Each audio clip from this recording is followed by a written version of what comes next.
Bonjour à vous et bienvenue dans le podcast Secret de numérologue que j'ai l'immense chance de co-créer avec Roselyne. Bienvenue à tous et un grand merci à Laurie de m'avoir intégré dans cette belle aventure de partage et de rencontre. Dans ce nouveau podcast, nous allons répondre aux questions que vous nous posez régulièrement sur la numérologie.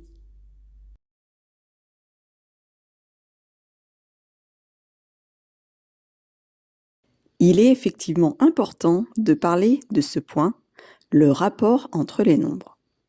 En effet, lors d'un précédent podcast avec Roselyne, nous avons abordé le symbolisme des nombres ainsi que leur dynamique avec leur archétype.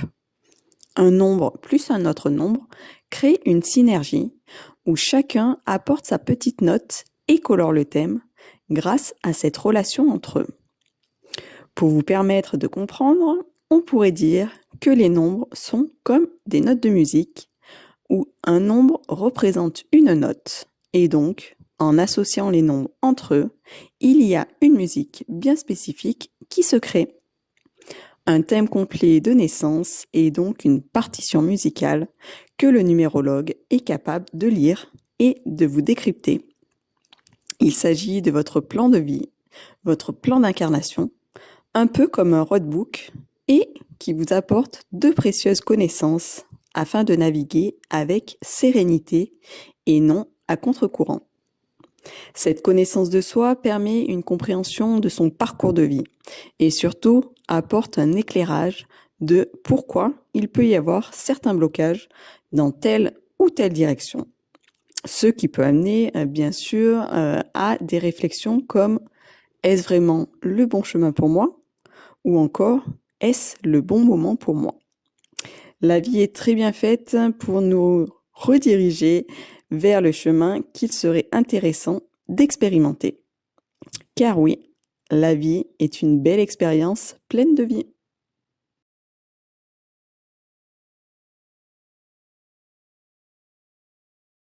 Le chemin de vie est notre incarnation présente et le connaître, c'est en fait découvrir le sens de notre existence, ce vers quoi nous devons évoluer, et une prise de conscience, un travail intérieur qui doit aboutir à une transformation. Il existe une douzaine de chemins de vie possibles, de 1 à 9, et on rajoute à ceci le 11, 22 et 33, qui sont des maîtres nombres. Aucun n'est meilleur qu'un autre. Aucun itinéraire n'est bon ou mauvais. Chaque chemin de vie a ses richesses et ses pièges. Nous avons le choix d'y voir ce que notre regard nous incite à y trouver. Certains chemins de vie semblent plus faciles, plus confortables que d'autres, mais ce n'est qu'une apparence. Ce nombre nous accompagne toute la vie. Il donne aussi la perspective de vie et le chemin de notre évolution.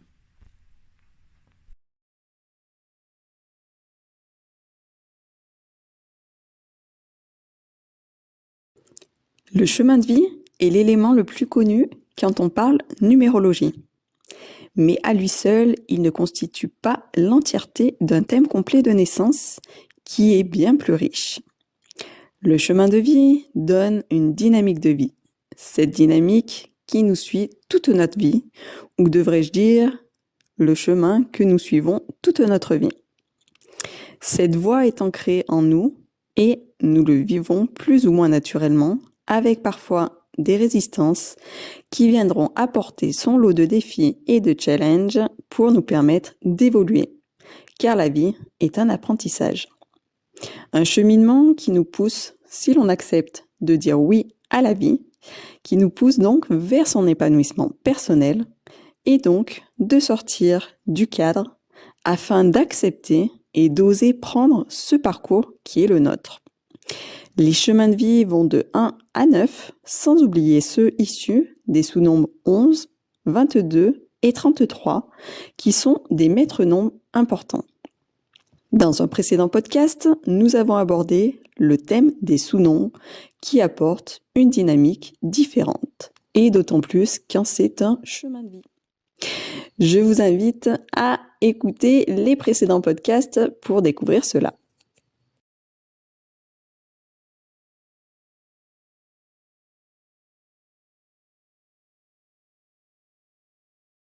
Les nombres 11, 22 et 33 appartiennent à de hautes vibrations, mais malgré tout, les personnes n'utilisent pas forcément ces nombres à leur vraie valeur, ou du moins pas avant la cinquantaine.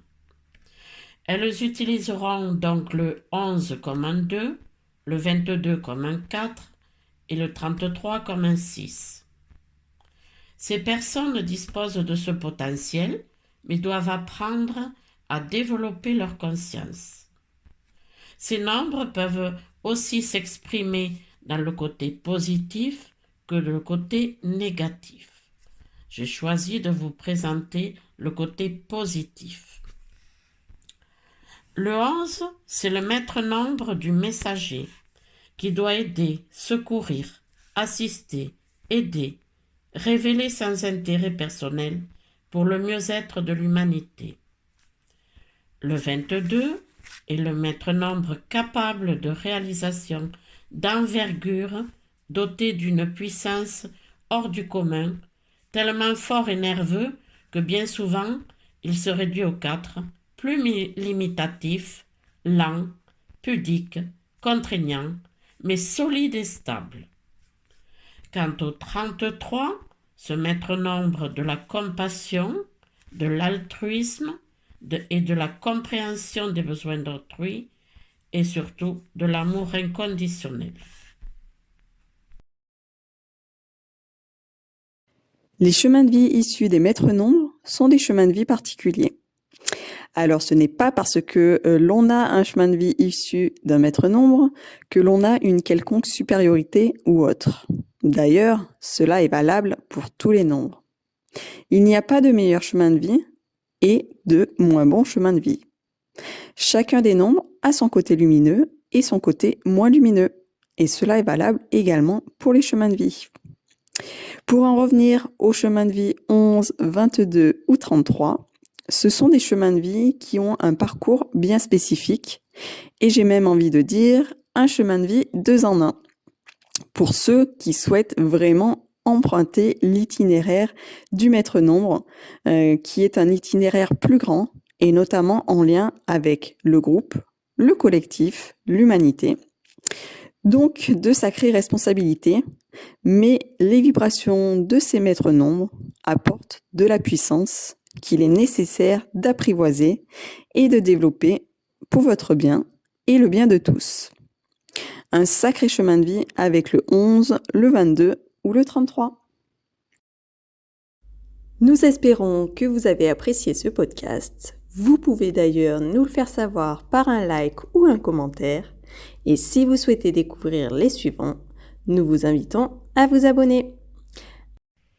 Merci beaucoup de votre écoute et à très bientôt. À bientôt pour le prochain rendez-vous Secret de numérologue.